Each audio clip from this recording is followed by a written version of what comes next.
So, welcome back to the Contrarians. We are back at it again. This should be a very fun episode. We're going to be doing a panel discussion about top three favorite punk. Sorry, was it albums? Yeah. Albums. Yeah, albums. Oh, I wanted just to make sure I didn't say bands by accident. So, if you are watching at home and you have contrarian opinions and want to be part of the conversation as well, there is a Patreon you can join if you want to support the channel. Patreon also gets you access to panel discussions.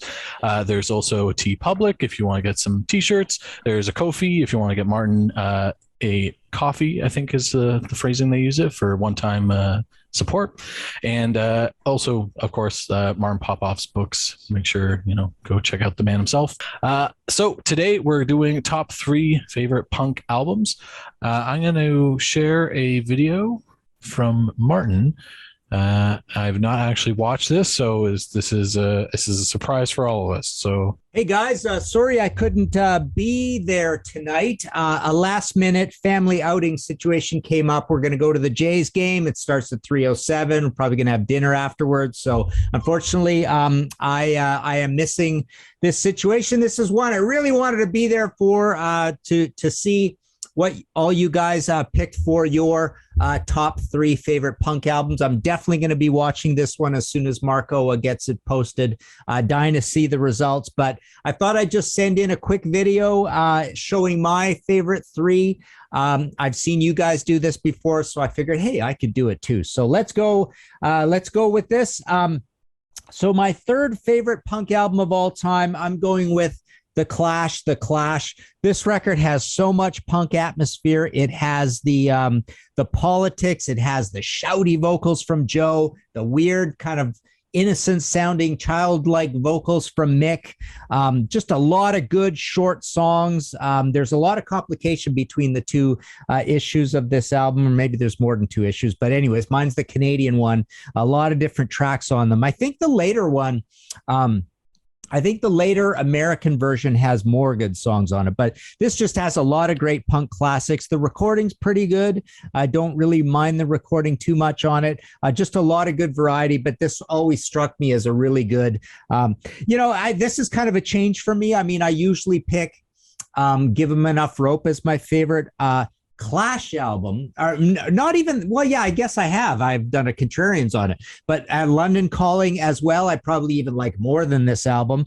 But I think now that we're talking real true punk, this is a very true punk album. So I'm going to, they're all so close for me anyways, but there's my number three. By the way, spoiler alert, there's going to be no Ramones in here. Dead Boys gets kind of close even with both of them, but really nothing stateside Canada, anything really comes close. I think most of my choices would be from the UK. Actually, one honorable mention choice is definitely the Saints Eternally Yours, and they're an Australian/UK band. Really an Australian band, but they moved to the UK, etc. I love that second Saints album, like the first one as well. Okay, my number two choice, The Damned, Machine Gun Etiquette. At times I've called Strawberries my favorite Damned album. We're pretty close, and they're all great. I love The Damned, one of my favorite bands. But this album, their third album after the breakup and the reunion, very, very heavy, brutal punk. Even though there's melodies and stuff, but it's recorded very punky and raw and powerful at the same time. Rat Scabies drums are just out of control all over it. Just a lot of great songs in here. Some really good heavy stuff like Machine Gun Etiquette. What else is super heavy? Liar is super heavy on here. And then just some good dark kind of gothic-y sounding things. Love Song's pretty heavy and gothic at the same time. I just can't be happy today. Plan 9, Channel 7, amazing. The cover of Looking at You. These Hands for a good spooky one on here. Smash It Up. Kind of, we hated that as kids when it came out because it was a little bit too poppy, the poppiest thing the Damned had ever done. But yeah, just a good, chaotic, true spirit of punk album without any of the politics. A lot of bells and whistles and sound effects and just fun stuff as well, like that. Short songs, long songs. Quite a surprising album, pretty creative, but it's just buried in so much dirt. A lot of people don't even really notice it. So that's my number two choice. Number one choice for top punk album of all time, according to me, in my opinion, blah, blah, blah, is the Sex Pistols album. I've never heard anybody say this wasn't the best punk album or one of the greatest punk albums. In fact, put it this way, I've never heard anybody say that it's not a great punk album or a great album, period. I think it's just almost like a default has to be number one, at least in my world. It's just banger after banger, start to finish. It's heavy, it's well recorded, it's groovy. The lyrics are amazing.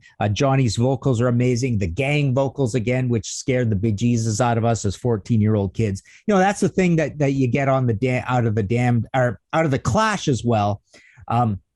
Is the very kind of dark English grittiness of it. And out of the Damned, you get kind of the chaotic, dangerous thing.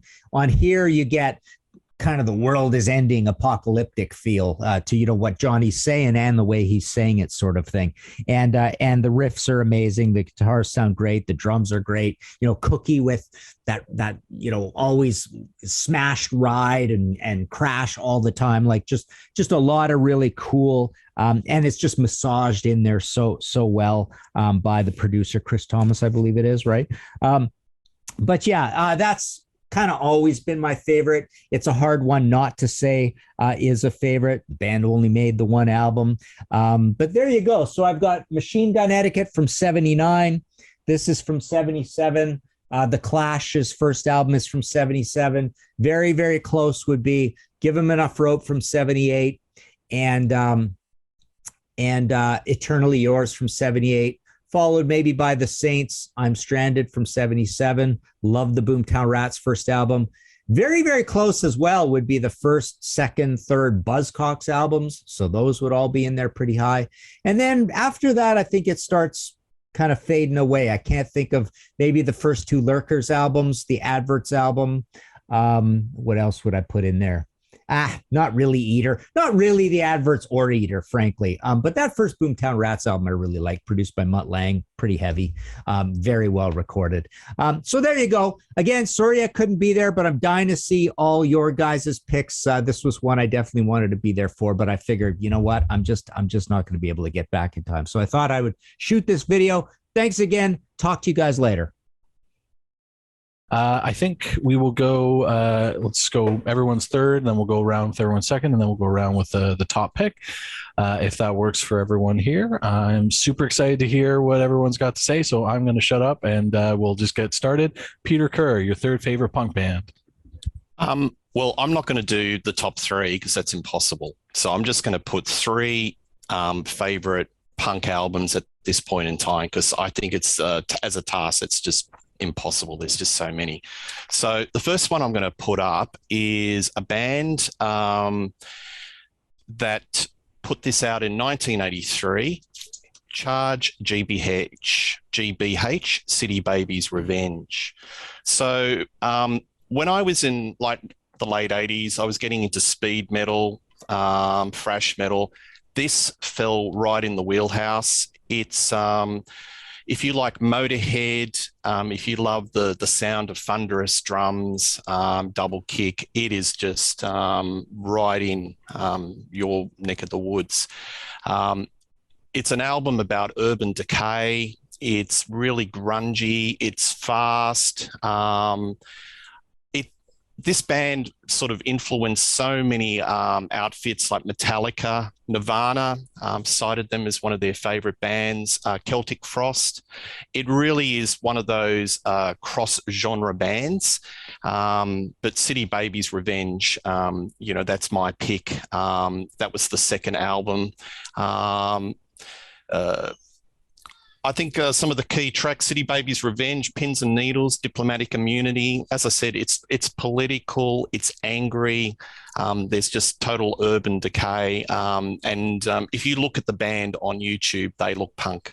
You know, you've got a guy with a mohawk and, you know, they just sum up what a punk band should look like in the 80s, but, you know, picking up that early 1970s vibe when punk first hit the UK. So GBH, City Babies Revenge, that's my pick. Awesome. Thank you very much. All right, let's go on to Grant next, your third favorite punk band or album. It's really hard to rank these. I'm kind of like with Peter. I'm going to throw it out there. I don't necessarily think this is number three. Well, now that I think of it, it probably is number three. But this was released December of 77. Producer was Mike Thorne. And the CD is Wire, Pink Flag. I've been listening to this thing all day. I've had this CD for, I don't know, God knows how long I've had it. But I've been listening to this all day, and there is just something about this CD. Even though I'm ranking it at 3, it might be a little low. But I'm going to go with 3 anyway. It's really kind of it's very odd because it's very aggressive. And I don't know if there are so much songs on this record or just snippets or like musical. I don't even know how to really describe it. But I know this record was very influential. If you guys know the band Elastica, that riff on oh crap, I didn't put my freaking songs on here. Like the second track on the record, they totally copped that riff from Wire. In fact, there was the other song, REM did a song from this record. If I could only see it. I can't see it, but REM, it was a very influential record. But it's not so much there are songs on here, but they're just like, I don't even know how to describe it. If anybody's into post-punk or punk, I would really recommend you to listen to Wire. It's not an easy listen. It's kind of eclectic, but I think Wire was running on a different level than most of the other traditional punk bands. I mean, as you know, they've eventually got out of that whole thing, but that first record is just unbelievable. Rolling Stone listed it as 142 on the list of 500 greatest albums, and it did jump to 310 in the 2020 edition. So even Rolling Stone, who doesn't know what they're talking about, rated it in their 500 greatest records. It's a phenomenal record. Like I said, it's a bit of a hard listen. It's not quite as hard to listen to as Trout Mask Replica. In fact, it's nowhere close to that. But it is kind of interesting, and I think it's well worth a listen. And I would rate that at my number 3, but it could be higher. Awesome. Thanks, Graham. All right, let's keep it rolling. James, you're up next with your third favorite punk album.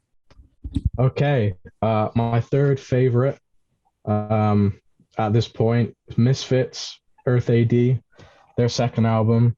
And I love how this album is just insane the whole way through. And the original release is only 14 minutes, and then it says 1984 they reissued it with Die Die My Darling, We Bite, and Mommy Can I Go Out and Kill Tonight. So that gets it to 21 minutes. So it still barely classifies as an album, like in reality, but they just released it as an album, so I'm gonna say it's an album. And I love the gang vocals on stuff like Earth AD, Queen Wasp, all the vocal cadence on like Death Comes riffing. And apparently, I think Blood Feast and Death Comes riffing were supposed to be on the first Sam Hain album, but Danzig just threw it on this to try and save the band. And you can tell with Blood Feast, I'd say it's a bit more melodic. It doesn't sound like the rest of the album, but it still fits in well. And it's a nice kind of rest, even though it's like the second last song on the original album. Demonomania, that's a great song. It's only 40 seconds long. What else? Yeah, I was saying you could kind of tell the 3 extra tracks weren't intended for this original release. Like Die Die My Darling, it's like 3 minutes long, which is crazy for this album. I also love on some songs, you just like, I was reading the lyrics and listening at the same time, you just can't. He's basically not saying most of the things it says on the lyrics because he's slurring half of the lyrics because it's just so fast. So yeah, I love Unhinged. I think it's Danziger is most unhinged vocally, and yeah, the first album's good too, but I think something about this just grabbed me, because I already liked metal a lot. It's definitely more extreme, and yeah, you can tell it does kind of sound like the band is going off the rails, like how they were in their actual life as well. So yeah, that's my third favorite, Earth AD, Misfits. Very good. Awesome. Great choice. Thanks, James. All right, Matt, you're up next with your third favorite punk album. Okay, thank you. So my number 3 is going to be, and I only have this on cassette, so sorry, this is small and kind of glary. So this is Minor Threat by Minor Threat. It's a bit of a cheat because it came out in '84. It actually compiles their first 2 EPs. But to me, musically, it's sort of the platonic ideal of what punk rock music should sound like. It's fast, it's heavy. The songs are really short, and the vocals are sort of very great classic punk vocals from Ian MacKaye. At the time in the 80s, kind of their straight edge ethos really appealed to me, so that kind of hooked me into the band quite a bit. What I like the best about it is what I like the best about bands like MC5 and Rage Against the Machine, which is that there's such anger and sincerity throughout the album. Right? They really mean it. It comes across, that passion really comes across in the music and in the especially the vocals. It's a very short listen, similar to the Misfits and probably some other ones we'll talk about. I think it's under 20 minutes total, even though it combines the 2 EPs. There's a bunch of songs on there, but it's they're all really short. And I think they really represented the punk ethic. It's on their own label. They start their own label. They really represented a lot of ways what was great about punk in general, certainly the DC punk scene at the time. And so that's why that's my number 3. Awesome. Thanks, Matt. Ryan, you're up next with your third favorite punk album. All right. Thanks. So, before I give my pick, trying to pick albums for this, I kind of like narrowed it down for myself to just like very pure punk albums. So a lot of these end up being, actually all these end up being late 70s that these came out, just because like I have a lot of post-punk albums that I really love. Didn't want to put them here because it would make my pool of albums too wide. Didn't really want to put hardcore, even though I love it, so it'd make my pool too wide. So my number 3 pick is going to be Static Age by the Misfits. It's the only one that I don't have a physical copy of that I'm talking about. This one was recorded in 1978, but it didn't actually get released in its entirety until 1996. It's like a 35-minute long album, and it's much more melodic than a lot of the other Misfits albums that were coming out. Not quite as heavy. It's very like pure punk. You have classics like Static Age on it, Last Caress, TV Casualty, Hybrid Moments, Teenagers from Mars, Attitude. So many good tracks on this album, and they're all very short songs. Most of them, except for Come Back and Unlisted Track, which are 5 minutes and 8 minutes and 43 seconds. The rest are basically 2 minutes or under for the most part. I just think it's a really interesting album. Great vocals by Glenn Danzig, awesome songwriting. It's definitely a lot more, I guess you could say kind of like amateurish than a lot of their later stuff. It's not quite as heavy. It's not as, I guess, like developed musically, but it's just really good poppy punk songwriting with some crazy lyrics. That's another thing that's really appealing about this album and the rest of their catalog. Like a lot of these songs have a real fun, uplifting feel to them. But when you listen to the lyrics, you're just like, Jesus God, like So I love this album. I think it's a classic. It's one of my favorites by the Misfits, if not my favorite. And it's going to be my number 3 pick for today. Awesome. Thanks, Ryan. Yep. All right, so we got the Misfits on the board 2 times. That's interesting. Misfits in the lead. Yeah. It's not a competition. It's not a competition. Everyone gets an award. Yeah. All right. Well, let's keep it rolling, and we'll go to our second favorite pick. So, anyways, we'll keep it going. Peter, second favorite or second pick for top album? Yeah. So again, this is the second pick. This is not my 3 favorites because there's so many, but it's just number 2. I'm going to go back to the class of 1977. So when you think of 1977 and punk, you think of the Sex Pistols, you think of the Clash, but there was one of those bands in 77 that is today criminally underrated. They were just as snotty and rowdy as the Pistols. They were also just as political as the Clash, but I'm talking about a band that doesn't get the kudos that it should, and that's The Damned. Machine Gun Etiquette from 1979. The reason why they probably didn't do as well as those other bands is I think they were just too good for them.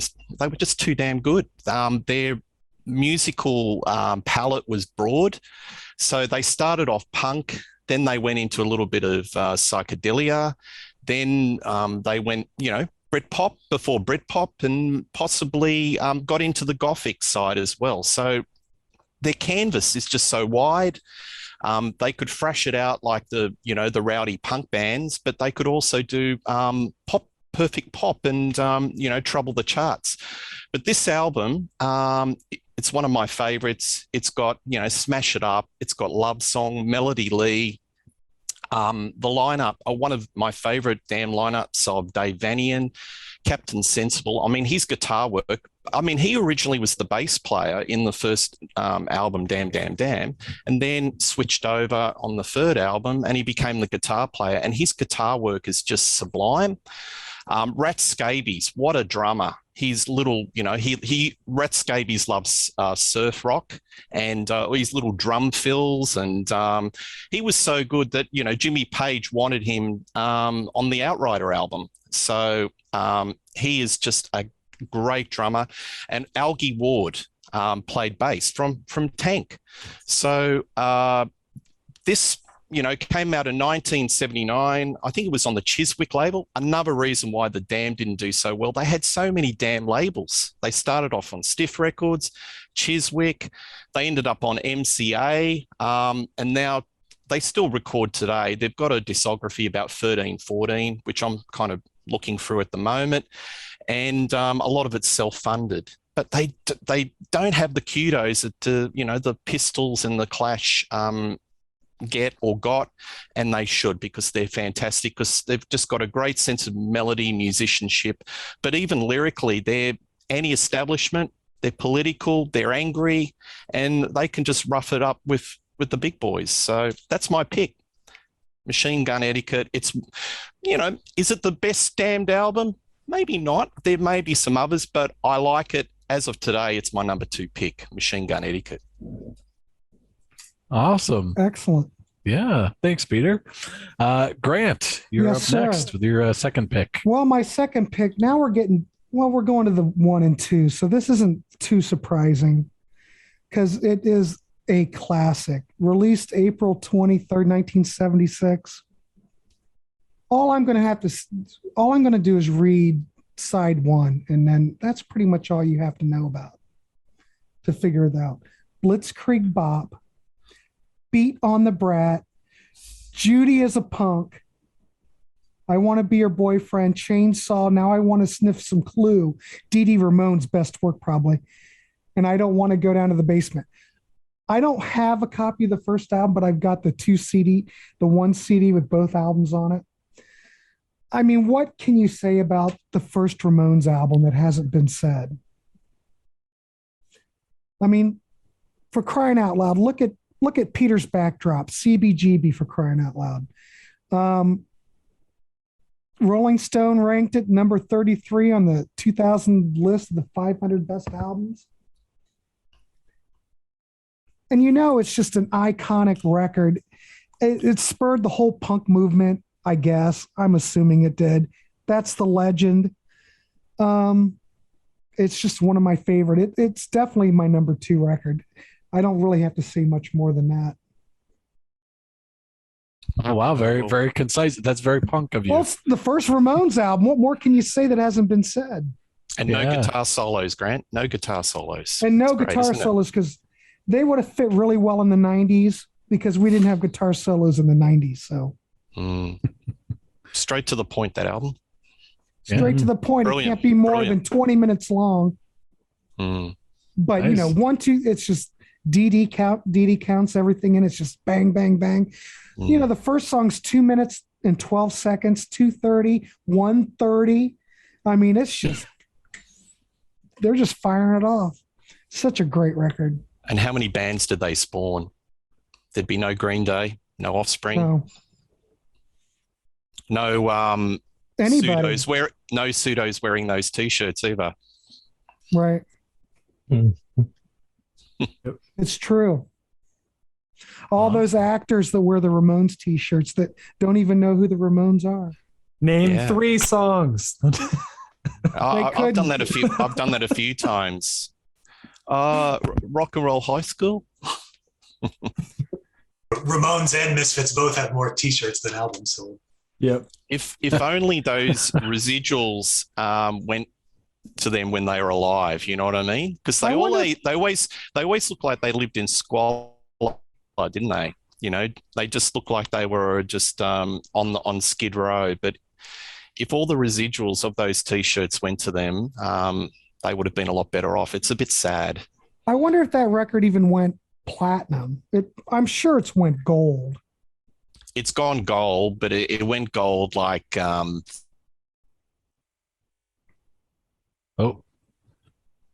Did we all lose him, or did I lose everybody? No, I'm here. Oh. Yeah, I'm here. All right. Well, hopefully Peter gets back to us. This is a good moment to put in my little joke. I'm hanging on that final word that he's saying. Come in, Peter. What is it? Suspense is killing me. Alrighty. There he is. Oh. Peter, we lost you for a minute. You probably gave the greatest. Oh, there you go. Internet connection. We were talking gold and platinum. I was just saying about the. Oh, okay. Yeah. I was saying about the T-shirts. I just wish those guys got the residuals when they were alive, because it's probably the most iconic T-shirt. It probably outsells their records. Probably. Yeah.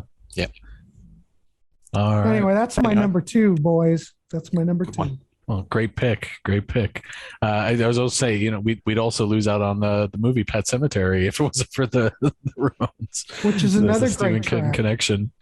Yeah. But in the spirit of Ramones and their short tracks, we'll just keep it going. James, you're up next with your second favorite or second punk album pick. All right, my second pick. I feel like we might see this one again. The Clash, Give 'Em Enough Rope. What year is this? 78. Okay, right. This album, Safe European Home. It sounds like if you go from the first one and then listen to this, you can just hear the upgrade instantly with everything, like the songwriting and the production as well. English Civil War is a rearranged traditional song, but I never even knew this until I looked it up, because it just sounds like a great, catchy song on this album. Tommy Gun, that was the first Clash song I heard, got me basically into punk and the band. Judy's been working for the Drug Squad. It's got some interesting piano work on it and some cool lyrics about the largest LSD production ring in the world, based in Wales. Last Gang in Town. It's got that cool slurred vocal style. I think that's a great thing about punk, is they never really let up their accent. And you can tell on this track. Also, the Kentucky Fried Chicken line I thought was kind of funny in the bridge. Drug Stabbing Time. It's quite a catchy song, and there's saxophone on it, but I feel like it's quite buried in the mix. You don't really hear it too well unless you're listening to it. There's actually a whole solo towards the end. Stay Free, Mick Jones. This is a great Mick Jones song. Surprisingly wholesome as well, with the lyrics about telling his mate stay out of trouble when he gets out of prison. And yeah, I like his vocals as well. I like when Mick Jones does vocals. I like when bands have other vocalists in general. I think it's quite interesting. All the Young Punks. I thought this was kind of funny because it's like an it's like about the Clash, even though they're 2 albums in, and Joe Strummer was 26 at the time. So there might be something I'm missing, but it's kind of funny how he's like handing out this wisdom, even though they're like 2 albums in. He's only 26 years old. But I guess it's the Clash, so they can probably get away with that. I thought it was funny, and also I sound like the outro of Safe European Home. You can tell kind of where they're going with some reggae elements on it, but it's not too overbearing like it could be on later releases or the ones after Sandinista. And yeah, that's all I really have to say about it. The backing vocals are really good as well. Overall catchy album, like, because the Clash are always political, but I feel like if you don't agree or don't care, it doesn't even matter on this album because it's just so catchy and every song is memorable. So yeah, that's my second pick, Clash. Yeah, good choice. Yeah, great choice. Thanks, James. All right, Matt, you're up next. Second pick or second favorite album? Yeah, and just one other note. James, you mentioned about the piano on Julie's Been Working for the Drug Squad, and I believe that's Alan Lanier from Blue Oyster Cult that plays on that, of course. Wow. Sandy Pearlman produced the record, so it's part of the connection, sure. Okay, so my number 2 is the Repo Man movie soundtrack. Wow.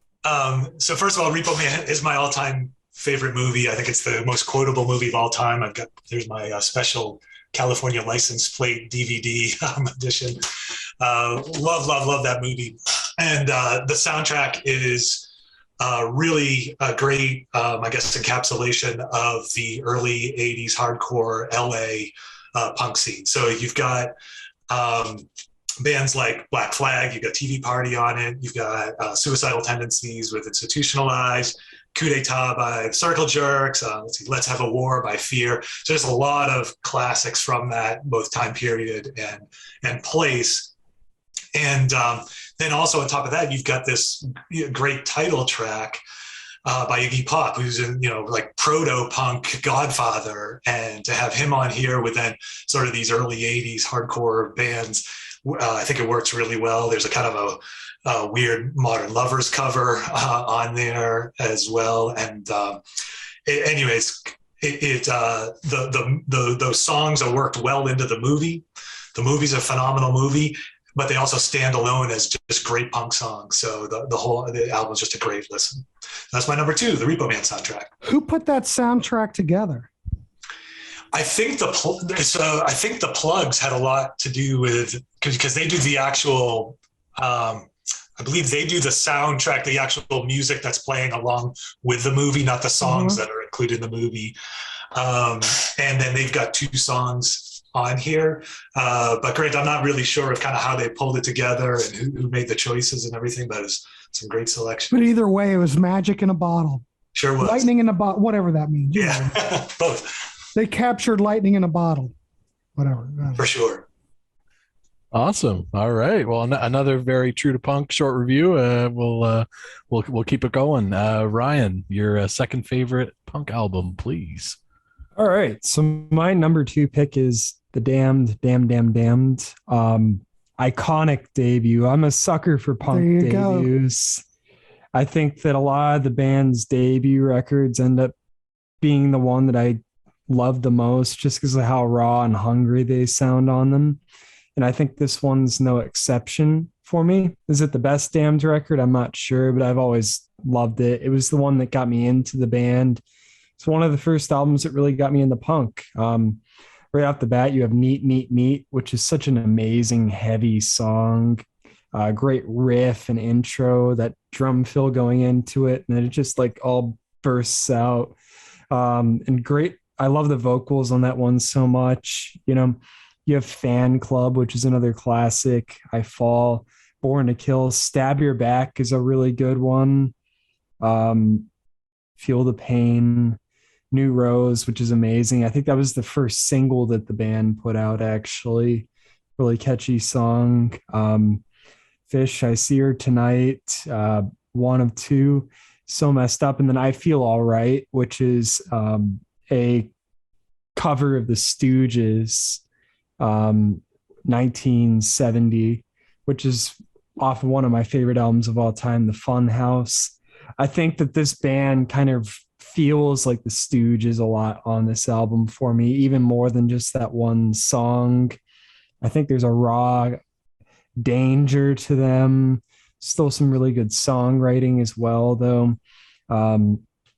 Obviously, everybody's super talented on this album, with David Vanian on the vocals, Brian James, Captain Sensible, Rat Scabies, all of them are great. And then Nick Lowe produced this album, and it's a really good sounding album, honestly. Like, it's refined enough to be considered acceptable, but it's also raw where it keeps its punk integrity to it. And just really iconic album cover as well. I mean, you never forget an album cover like that. They're just all covered in cake and stuff. And then got this cool live shot on the back too. This is like an 80s bootleg of the album. 89, I think this bootleg was put out. So it's pretty cool. And I just think top to bottom, this album has really good tracks. There's heavy stuff. There's some not quite as heavy songs, but overall it's just really good, catchy, classic punk, and had to make it on my list for today. What year did that originally come out? Do you know? 77. Okay. 77, but I think New Rose came out in 76, and there's conjecture that that may have been one of the very first punk singles ever. Yeah, absolutely. See, I don't have any damned. I'm going to have to pick some up. They're worth it. Awesome. Absolutely. All right. Well, thanks, Ryan. Great pick. Yep. Thanks. Everything's starting to even out. The more competition there. Okay, so my number one punk album is a band from Melbourne, Victoria, Australia. They've been around for a couple of years, but this is their second album, came out last year, and that is Amyl and the Sniffers, A Comfort to Me. This is a sensational album. It's heavy hitting, it's hard, it's phonetic. The band is led by Amy Taylor, and she is an absolute dynamo, a force of nature. I would describe her as part Wendy O. Williams meets Iggy Pop meets Chrissy Amplet of the Divinals. Their influences are Minor Threat, Iggy Pop, The Damned, AC/DC, and Dolly Parton. That is what it says on their bio. It's a potpourri of phonetic, fast, aggressive music. Some may say there's an element of pub rock in it. Yeah, maybe, but predominantly it's punk. It's got full of attitude, girl power, and this album I was playing a lot during the COVID restrictions and lockdown, and it says comfort to me, but it provided a lot of comfort to a lot of people because it sort of describes a lot of the frustrations of society breaking down, people just not interacting, relationships. The key tracks here are Security, Hurts, Guided by Angels. Check it out on YouTube. You won't be disappointed. You'll just go, pow. So they're starting to get a bit of a name for themselves. They are playing Glastonbury. They're starting to tour in the States. They've been on Top of the Pops or whatever the main sort of pop channel is in the UK. This album went to number 2 in Australia and number 21 in UK. So they are really making an impact. It's my favourite punk album at the moment, and therefore my number 1 of punk albums at this point in time. Amyl and the Sniffers, comfort to me. And a quick shout out on the guitar front in this band is Deck Mertens. He has a mean sense of riffage, some killer riffs on this album. As I said, it's like a sped up version of AC/DC and Rose Tattoo. If that's your wheelhouse, you will really enjoy this album. So one more time, Amyl and the Sniffers, comfort to me. And I've already spoken about them on my channel, Rock Daydream Nation. Check it out. Cheers. Grant, we'll go to you next. Well, like I said, my top 2 are not very, there's no surprises here. But my number 1 came out in October 77, produced by Chris Thomas, recorded by Bill Price. I mean, this is ranked at one time, was ranked the best album of all time. It actually ranked higher than Sgt. Pepper. I don't know where it is now. I think Rolling Stone ranked it. Oh, in 87, Rolling Stone ranked it number 2. But years later, they ranked it number 80, which that seems a bit harsh for this record. And of course, it's the Sex Pistols, never mind the Bollocks. All I can say is this is perfection. I mean, there's no surprises here for this record. Everybody in this genre knows this record. It changed everything. It was very influential, blah, blah, blah.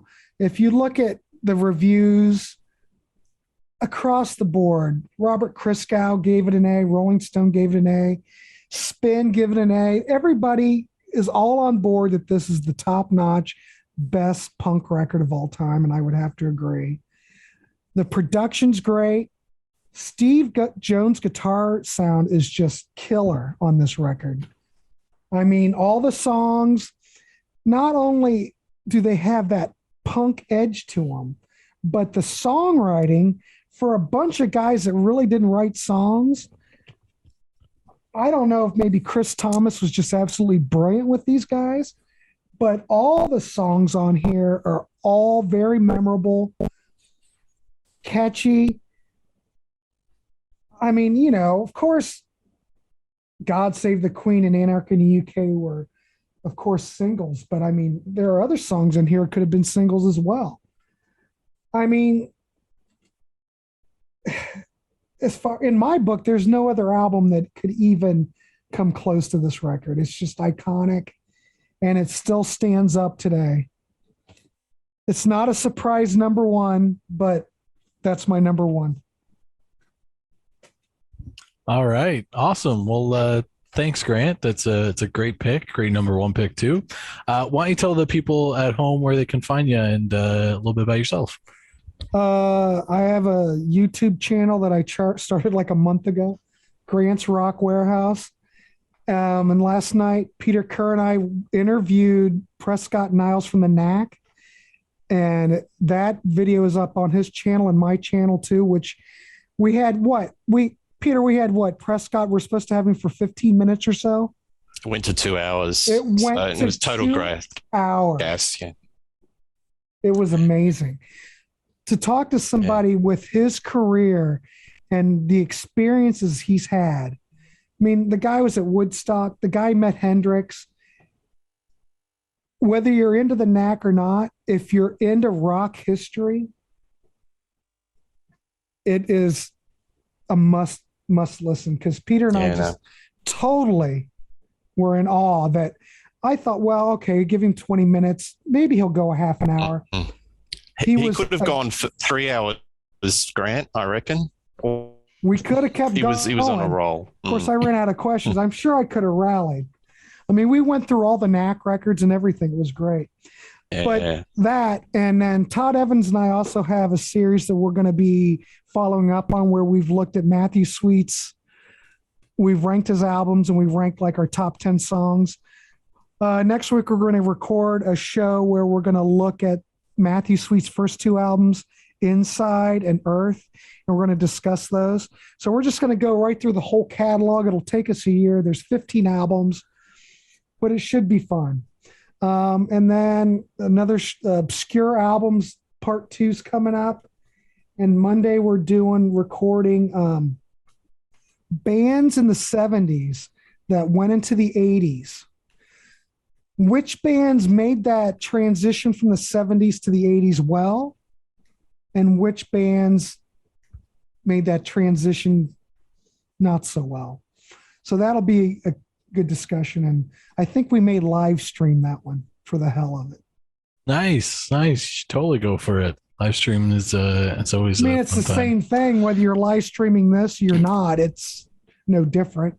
That's right. But I might see if the panel goes for that. I'm sure they will.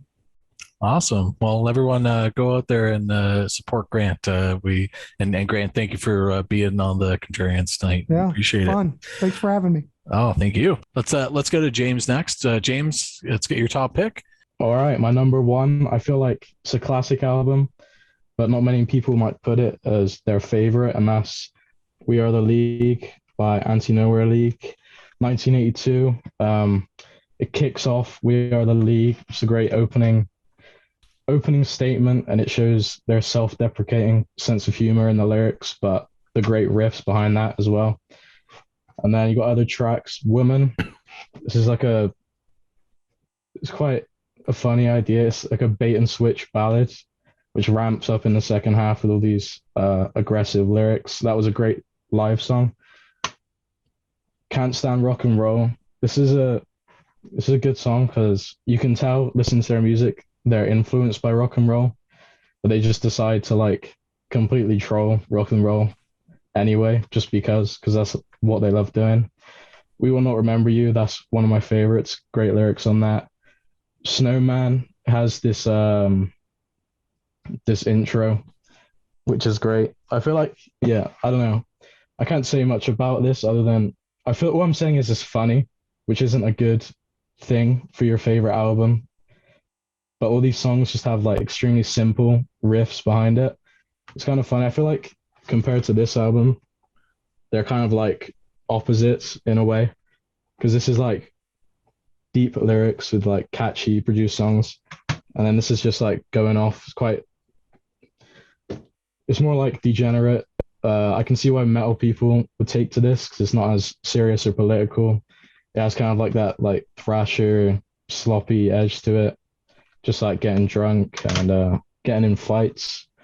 And then "Streets of London," one of my favorite covers of all time. I didn't know it was a cover when I first heard it. I was like, oh, it's a cover. That's interesting. So I look up the original, or one of the versions of the original, and it's like this acoustic piece by some like singer-songwriter guy. And I think that's what made them a bit infamous back in the day, this cover, because it sort of like perverts the meaning of the original song. They completely messed with people. And after "I Hate People," I'd say the last 4 tracks, they might not be seen as good as the first 8. So it seems like the album might be a bit front-loaded. Especially if you go see them live, they don't play these tracks as much. But I love all of these. "Nowhere Man," it's got like this funny backing vocals on it. And they said they were supposed to be more snarling, but they're more like just bassy, which is strange for this album. Also, another thing is the cover. It's a rare Snow cover. You don't see many Snow covers, band shorts. Also, I think the color scheme and like it has these like graphic lines through it, gives off sort of more like a reggae vibe, which I think is kind of funny because later on they covered like reggae and dub tracks on some recent album, which is just strange, but also I like how it just feels like the band doesn't care. Like their next album, they completely sold out, started making these weird synth songs, and but it still managed to be this good somehow. Also, another point, "So What" isn't on the original album, but I think with most modern versions you find it's probably going to be on there. And yeah, they did a re-recording of this later, which I think if you haven't heard this album, avoid the re-recording, just because I don't know, I feel like people who are into music just immediately don't like re-recordings for some reason, but I think it's true. I think it's a good thing to do, because it just loses so much of the original soul of the album. And yeah, that's my pick. Favorite punk album, best punk album. We Are the League, Anti Nowhere League. Thank you. Awesome. Thanks, James. James, why don't you tell the people at home a little bit about yourself? Yeah, all I have to say, I'm in a band called Bozos, Bozos_UK on Instagram. We don't have a Facebook page. We have a video up on YouTube. It's kind of a sloppy rehearsal video of one song. And if we're in your area, being my city, you should come see us, which I don't think anyone here is. But yeah, Bozos UK Instagram. Go follow us. Awesome. Thanks for being here, James. All right, Matt, let's get your favorite punk album or your third pick, whichever works for you. Yeah, so my favorite punk album is by my favorite punk band, which is Husker Du, and my favorite album by them is New Day Rising. They started off as a hardcore band. Their first album, Landspeed Record, is as brutal as any record probably that's ever been recorded. But they, throughout their career, matured into what really became kind of a sophisticated power pop band, I guess you would describe it as. This album is probably in the middle of that transition. It's the follow-up to Zen Arcade, which is kind of their critical masterpiece. Critics always rank that one as their top album, and it's phenomenal. But that's a double album. New Day Rising is a little bit more, I would say, efficient, cut some of the fat that's on Zen Arcade.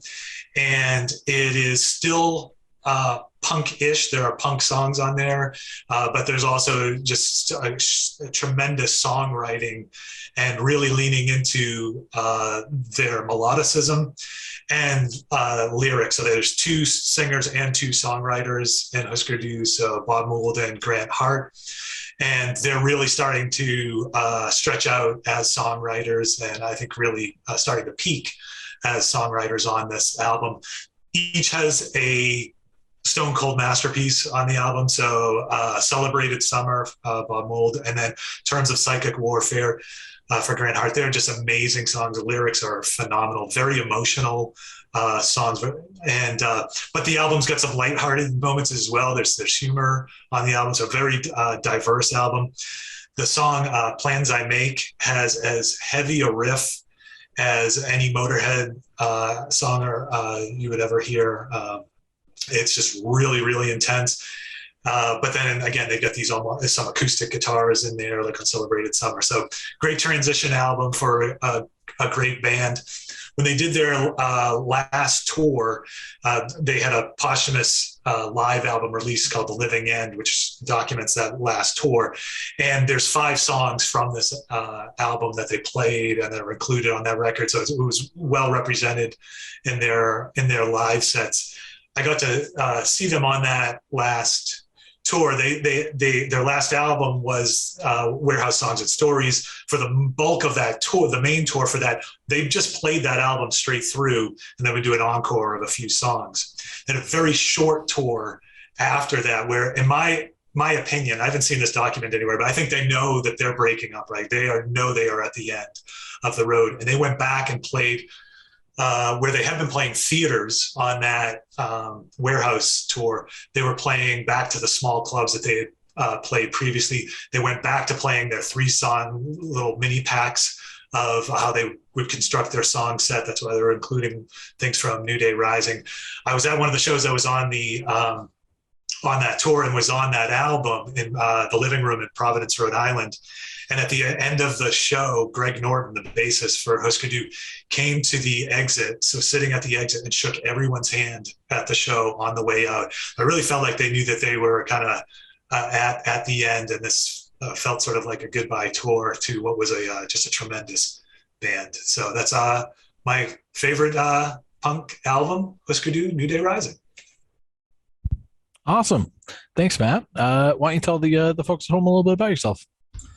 Well, I will be on Grant's panel of bands transitioning into the 80s from the 70s. So really looking forward to that discussion. So you can join there. And mostly, I'm really interested on this is the ultimate in nerdism, but I'm really interested in the intersection of role playing games and rock and roll music. So kind of rock and roll playing, and that's sort of where my niche is.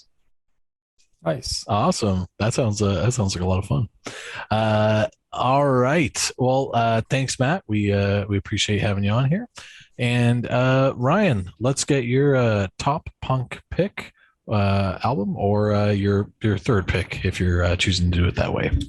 Yeah, I mean, it's basically a third pick for me just because like there's so many good punk albums out there. I had like 10 that I was trying to choose through, but for my number one pick today, I just had to go one that's just like really iconic and influential, got me in the punk, or like one of the first that got me into it, and also was part of my punk renaissance, because there was a point of time where I thought I was not into punk anymore.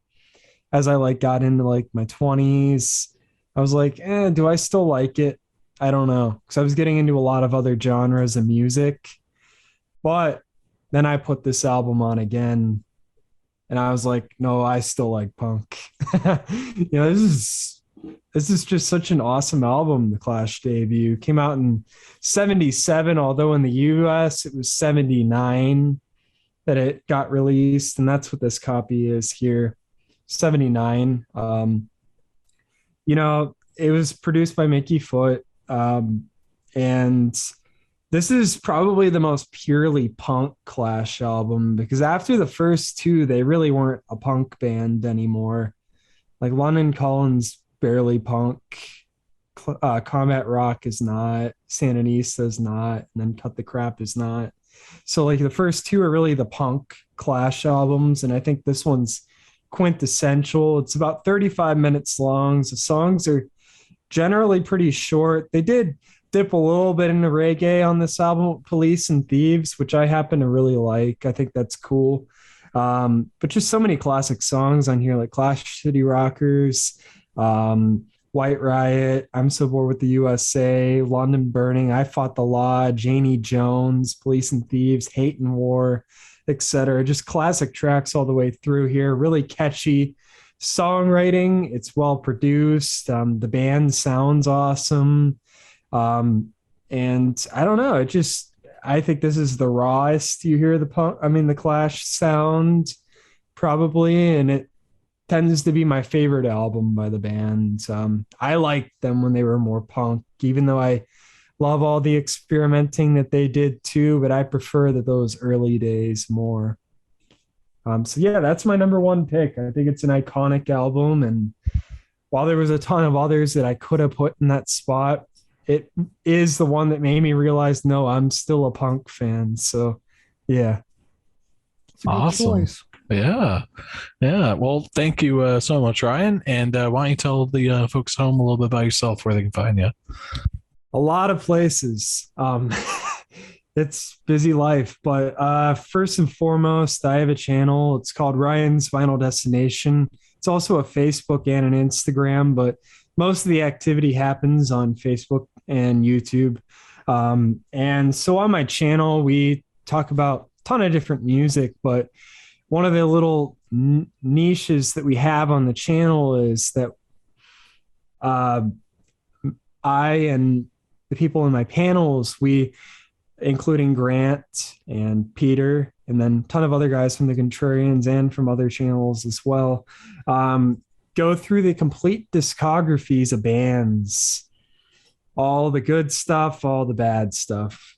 Or maybe it's not as bad as we remembered, which we've learned in a lot of instances. Two bands that we've done so far are Genesis and Aerosmith. And so Genesis, we finished completely a couple weeks ago. Aerosmith, we just finished the studio albums, but we have a ton of other stuff that we're planning on doing, talking about with them, because it's just been so fun. We just started doing the Police now, and That episode will be airing next week, or whenever this records. It's going to be a week from when or whenever this uploads. It will air a week after we recorded it. So also we'll be talking about Queen, Alice Cooper, and then some other stuff we've done that isn't whole series. We talked about Sly and the Family Stone recently. Grant and Peter and I, we decided whether we like Stand or There's a Riot Going On more. Both classic albums, but we had to choose one. And we have some other stuff related to vinyl. Tyler, who's one of the regulars on my channel, we showed off some of our recent finds, etc. Then on the Facebook, you could see some written reviews, reels, same with the Instagram. And then you could also see reviews that I write for Sea of Tranquility that I share on there. And also, you'll see me on Grant's channel and Peter's channel and John Clauser's channel, which we're going to be on in a few minutes now. Just you'll see me everywhere. Just turn on YouTube and you'll probably see my face. Ryan's a machine. All right. Well, thanks so much, Ryan. It's always a blast having you here. All right, Peter, we're gonna hope the internet is working out for you.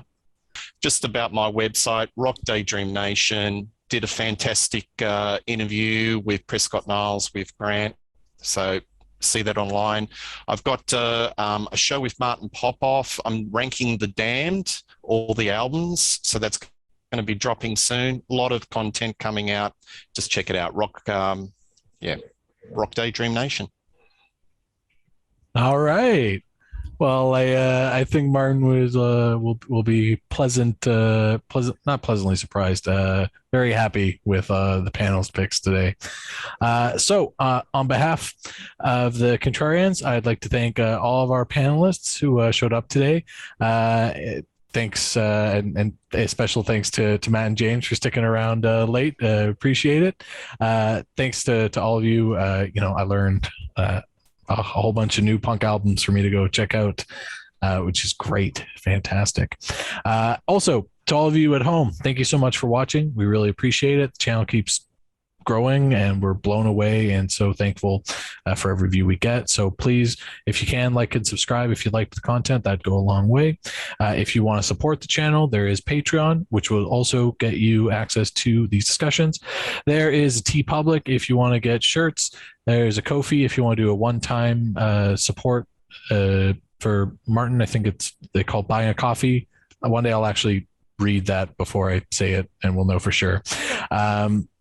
But most important is just if you like watching this sort of stuff, if you know people who would like to watch and get in the conversation, please let them know. So that's it. Thank you to our panelists again. Thanks to you again, everyone. And this has been the Contrarians Top 3 Punk Albums. Hope you had a good time. Thanks, everyone.